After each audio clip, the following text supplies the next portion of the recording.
Libra office മാത്തിന്റെ ശബ്ദ ട്യൂട്ടോറിയലിലേക്ക് സ്വാഗതം.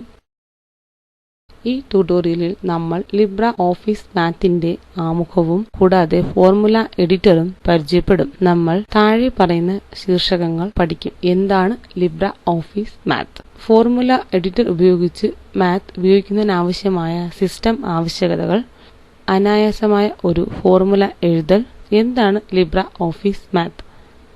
ലിബ്ര ഓഫീസ് മാത്ത് എന്നത് ഗണിതശാസ്ത്ര ഫോർമുലകൾ സൃഷ്ടിക്കാനും എഡിറ്റ് ചെയ്യാനും ഉപയോഗിക്കുന്ന ഒരു സോഫ്റ്റ്വെയർ ആണ്. ഇത് ഓപ്പൺ സോഴ്സും ചിലവില്ലാത്തതും വിതരണത്തിൽ നിയന്ത്രണമില്ലാത്തതും ആയതിനാൽ ലിബ്ര ഓഫീസ് സ്യൂട്ടിനകത്ത് ഇത് ലഭ്യമാണ്.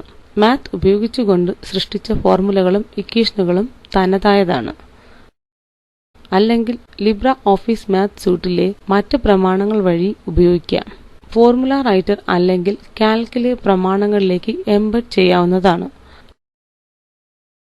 ഫോർമുലയ്ക്ക് ചില ഉദാഹരണങ്ങൾ ഫ്രാക്ഷനുകൾ, ഇന്റഗ്രലുകൾ, ഇക്വേഷനുകൾ കൂടാതെ മെട്രിക്സ് എന്നിവയാണ്. മാത്ത് ഉപയോഗിക്കാനുള്ള സിസ്റ്റം ആവശ്യകതകൾ നമുക്ക് നോക്കാം. വിൻഡോസിന് നിങ്ങൾക്ക് മൈക്രോസോഫ്റ്റ് വിൻഡോസ് 2000, സർവീസ് പാക്ക് 4 അല്ലെങ്കിൽ കൂടിയത്, എക്സ്പി, വിസ്ത അല്ലെങ്കിൽ വിൻഡോസ് 7 എന്നിവ ഉപയോഗിക്കാം. Pentium compatible PC 256 MB RAM, 512 MB RAM ശുപാർശിതം. ഉബുണ്ടു ലിനക്സിന്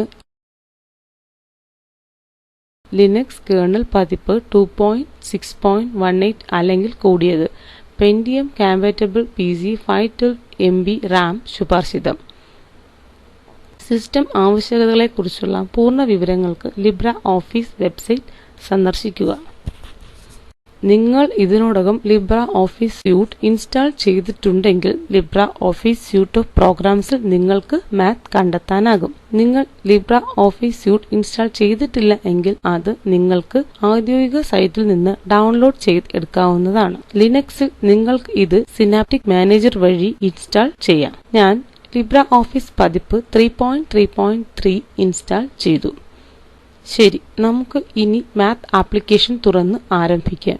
വിൻഡോസിൽ സ്റ്റാർട്ട് മെനുവിലേക്ക് പോവുക. All programs, Libre Office suite, Libre Office മാത്തിൽ ക്ലിക്ക് ചെയ്യുക. എല്ലാം നമുക്ക് ഒരു ലിബ്ര ഓഫീസ് റൈറ്റർ പ്രമാണത്തിന് അകത്തു നിന്ന് തന്നെ സാധിക്കും. ഒരു പുതിയ പാഠപ്രമാണം തുറക്കാൻ നമുക്ക് ഇനി ലിബ്ര ഓഫീസ് റൈറ്ററിൽ ക്ലിക്ക് ചെയ്യാം. പ്രധാന മെനു ബാറിലെ ഇൻസേർട്ട് മെനുവിൽ നമുക്ക് ക്ലിക്ക് ചെയ്യാം. കൂടാതെ താഴെയുള്ള ഒബ്ജക്റ്റിനായി ഫോർമുലയിൽ ക്ലിക്ക് ചെയ്യുക. ഇപ്പോൾ നമുക്ക് റൈറ്റർ വിൻഡോയിൽ 3 മേഖലകൾ കാണാം. ആദ്യത്തേത് മുകളിലുള്ള റൈറ്റർ മേഖലയാണ്. ഇവിടെ ചെറിയ ചാര ബോക്സ് ശ്രദ്ധിക്കുക. ഇവിടെയാണ് ഇക്വേഷനുകളോ അല്ലെങ്കിൽ നമ്മൾ എഴുതിയ ഫോർമുലകളോ ഗണിതശാസ്ത്ര രൂപത്തിൽ പ്രത്യക്ഷപ്പെടുക. രണ്ടാമത്തെ താഴെയുള്ള ഫോർമുല എഡിറ്റർ മേഖലയാണ്. ഇവിടെ നമുക്ക് പ്രത്യേക മാർക്കപ്പ് ഭാഷയിൽ ഗണിതശാസ്ത്ര ഫോർമുലകൾ ടൈപ്പ് ചെയ്യാം. കൂടാതെ മൂന്നാമത്തേത് വലതുഭാഗത്തായി പൊങ്ങിക്കിടക്കുന്ന എലമെന്റ്സ് വിൻഡോ ആണ്. നിങ്ങൾ എലമെന്റ്സ് വിൻഡോ കണ്ടില്ലെങ്കിൽ നമുക്ക് വ്യൂ മെനുവിൽ ക്ലിക്ക് ചെയ്ത് എലമെന്റ് തിരഞ്ഞെടുത്ത് സാധിക്കാവുന്നതാണ്. ഈ വിൻഡോ നമുക്ക് ഒരുപാട് ഗണിതശാസ്ത്ര ചിഹ്നങ്ങളും വെളിപ്പെടുത്തലുകളും സാധ്യമാക്കുന്നു. റൈറ്റർ മേഖലയിലുള്ള ചാരനിറത്തിലുള്ള ബോക്സിന് പുറത്ത് നമ്മൾ ഒരിക്കൽ ക്ലിക്ക് ചെയ്താൽ മാത്ത് വിൻഡോകൾ അപ്രത്യക്ഷമാകും. ചാര ബോക്സിൽ ഡബിൾ ക്ലിക്ക് ചെയ്ത് മാത്ത് ഫോർമുല എഡിറ്ററും എലമെന്റ് വിൻഡോയും തിരിച്ചു കൊണ്ടുവരിക. ശരി, ഇനി നമുക്ക് വളരെ അനായാസമായ ഒരു ഗണിത ഫോർമുലയായ 4 × 3 = 12 എന്ന് എഴുതാം. ഇപ്പോൾ എലമെന്റ് വിൻഡോയ്ക്ക് ചിഹ്നങ്ങൾ മുകളിലും അതുപോലെ താഴെയും ഉണ്ട്. മുകളിൽ ഇടത്തറ്റത്തായി ഉള്ള ചിഹ്നത്തിൽ ഒരിക്കൽ ക്ലിക്ക് ചെയ്യുക. അപ്പോൾ ടിപ്പുകളിൽ പറയുന്നത് യൂണറി അല്ലെങ്കിൽ ബൈനറി ഓപ്പറേറ്റേഴ്സ് എന്ന് ആണ്. താഴെ നമ്മൾ ചില അടിസ്ഥാന ഗണിത ചിഹ്നങ്ങളായ പ്ലസ്, മൈനസ്, ഗുണിതം, ഹരണം എന്നിവ കാണുന്നു. ഗുണിത സൂചകമായ രണ്ടാമത്തെ നിരയിലെ A × B യിൽ നമുക്ക് ഇനി ക്ലിക്ക് ചെയ്യാം. ഇനി ഫോർമുല എഡിറ്റർ വിൻഡോ ശ്രദ്ധിക്കുക. ടൈംസ് എന്ന വാക്കിനാൽ രണ്ട് പ്ലേസ് ഹോൾഡറുകൾ വേർപെടുത്തപ്പെട്ടതാണ് ഇത് കാണിക്കുന്നത്. കൂടാതെ ചാര ബോക്സ് മേഖലയിൽ ഒരു ഗുണിത ചിഹ്നത്താൽ രണ്ട് സമചതുരങ്ങൾ വിഭജിക്കപ്പെട്ടിട്ടുള്ളത് ശ്രദ്ധിക്കുക. ഫോർമുല എഡിറ്ററിലെ ആദ്യ പ്ലേസ് ഹോൾഡറിനെ ഡബിൾ ക്ലിക്ക് ചെയ്ത് തുടർന്ന് 4 എന്ന് ടൈപ്പ് ചെയ്തുകൊണ്ട് ഹൈലൈറ്റ് ചെയ്യുക. അടുത്തതായി ഫോർമുല എഡിറ്റർ വിൻഡോയിൽ രണ്ടാമത്തെ പ്ലേസ് ഹോൾഡർ 3 എന്ന് ടൈപ്പ് ചെയ്തുകൊണ്ട് ഹൈലൈറ്റ് ചെയ്യുക. റൈറ്റർ ചാര ബോക്സ് സ്വയം പ്രേരിതമായി റിഫ്രഷ് ചെയ്യപ്പെടുകയും 4x3 എന്ന് പ്രദർശിപ്പിക്കുകയും ചെയ്യുന്നു. നമുക്ക് മുകളിലുള്ള വ്യൂ മെനു ക്ലിക്ക് ചെയ്ത് അപ്ഡേറ്റ് തിരഞ്ഞെടുക്കാം. അല്ലെങ്കിൽ നമുക്ക് കീബോർഡ് ഷോർട്ട്കട്ട് F9 എന്നത് വിൻഡോ റിഫ്രഷ് ചെയ്യാനായി ഉപയോഗിക്കാം. അടുത്തതായി നമുക്ക് ഫോർമുല പൂർത്തിയാക്കി ഈസ് ഈക്വൽ ടു 12 എന്ന് അതിനോട് ചേർക്കാം. ഇതിനായി എലിമെന്റ് വിൻഡോയിലെ റിലേഷൻസ് എന്ന വിഭാഗത്തിലെ രണ്ടാമത്തെ ചിഹ്നത്തിൽ ക്ലിക്ക് ചെയ്യുക.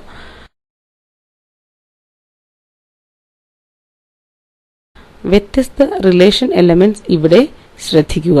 നമുക്ക് ആദ്യത്തേത് തിരഞ്ഞെടുക്കാം, A is equal to B. കൂടാതെ നമ്മൾ ആദ്യത്തെ പ്ലേസ് ഹോൾഡർ നീക്കം ചെയ്യുകയും രണ്ടാമത്തെ പ്ലേസ് ഹോൾഡറിൽ 12 എന്ന് ടൈപ്പ് ചെയ്യുകയും ചെയ്യും. മാത്രമല്ല റൈറ്റർ മേഖലയിലെ അനായാസമായ ഫോർമുലയുമുണ്ട്. 4 × 3 ഈസ് ഈക്വൽ ടു 12. ഇപ്പോൾ നമ്മൾ എലിമെന്റ് വിൻഡോ എങ്ങനെയാണ് അനായാസമായി ഒരു ഫോർമുല എഴുതുക എന്ന് മനസ്സിലാക്കി. ഫോർമുല എഡിറ്റർ വിൻഡോയിൽ റൈറ്റ് ക്ലിക്ക് ചെയ്ത് ഇവിടെ ചിഹ്നങ്ങൾ തിരഞ്ഞെടുക്കുകയാണെങ്കിലും നമുക്ക് ഒരു ഫോർമുല എഴുതാൻ ആകും. അടുത്ത കോണ്ടെക്സ്റ്റ് മെനു പ്രദർശിപ്പിക്കുക. എലിമെന്റ് വിൻഡോയിലുള്ള അതേ വിഭാഗങ്ങൾ തന്നെയാണ് പ്രദർശിപ്പിക്കുക. എന്തെങ്കിലും വിഭാഗങ്ങൾ പ്രദർശിപ്പിക്കുന്നത് അതേ വിഭാഗത്തിലെ ലഭ്യമായ ചിഹ്നങ്ങൾ പ്രദർശിപ്പിക്കും. ഒരു ഫോർമുലയിലേക്ക് പ്രവേശിക്കാനുള്ള മൂന്നാമത്തെ മാർഗങ്ങളുണ്ട്. ഫോർമുല എഡിറ്റർ വിൻഡോയിൽ നമുക്ക് നേരിട്ട് ഫോർമുല എഴുതാം. ഇവിടെ നമ്മൾ ഉപയോഗിക്കുന്ന മാത്ത് ആപ്ലിക്കേഷന് മനസ്സിലാകുന്ന ഒരു പ്രത്യേക മാർക്കപ്പ് ഭാഷയാണ്. മാർക്കപ്പ് ഭാഷയ്ക്ക് ഉള്ള അനായാസമായ ഉദാഹരണം നമ്മൾ ഇതിനകം തന്നെ കണ്ടതാണ്. 4 തവണ 3 തുല്യമാണ് 12. ടൈംസ് എന്ന വാക്ക് ഇവിടെ ശ്രദ്ധിക്കുക. അതുപോലെ തന്നെ 4 എന്നത് 4 തുല്യ ഭാഗങ്ങളാക്കി വിഭജിക്കാൻ 1, മാർക്കപ്പ് എന്നത് 4/4 = 1. ഇത് പൂർത്തിയായി. നിങ്ങൾക്കൊരു ജോലി ഇതാ. റൈറ്റർ വിൻഡോയിൽ താഴെ കാണുന്ന ഫോർമുല എഴുതുക. 4/4 = 1. ന്യൂ ലൈൻ മാർക്കപ്പ് ഉപയോഗിച്ച് നിങ്ങളുടെ ഫോർമുലയ്ക്കിടയിൽ ഒരു ഒഴിഞ്ഞ വരി നൽകുക. A boolean and B. 4 എന്നത് 3നേക്കാൾ വലുതാണ്. X എന്നത് ഏകദേശം Yക്ക് തുല്യമാണ്.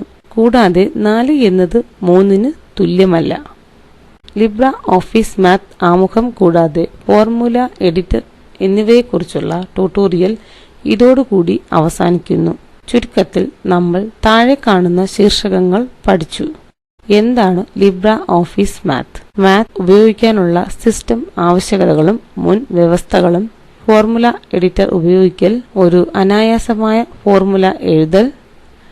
ശബ്ദ tutorial talk to a teacher പ്രോജക്റ്റുമായി ബന്ധപ്പെട്ടതാണ്. National mission on education through ICT MHRD Indian സർക്കാരാണ് ഇതിന് ആവശ്യമായ പിന്തുണ നൽകുന്നത്. ഈ പ്രോജക്റ്റ് കോർഡിനേറ്റ് ചെയ്യുന്നത് spoken-tutorial.org. ഇതിനെക്കുറിച്ചുള്ള കൂടുതൽ വിവരങ്ങൾ താഴെ പറയുന്ന ലിങ്കിൽ ലഭ്യമാണ്. ഈ സ്ക്രിപ്റ്റ് സംഭാവന ചെയ്തത് സജ്ലയാണ്. പങ്കെടുത്തതിന് നന്ദി.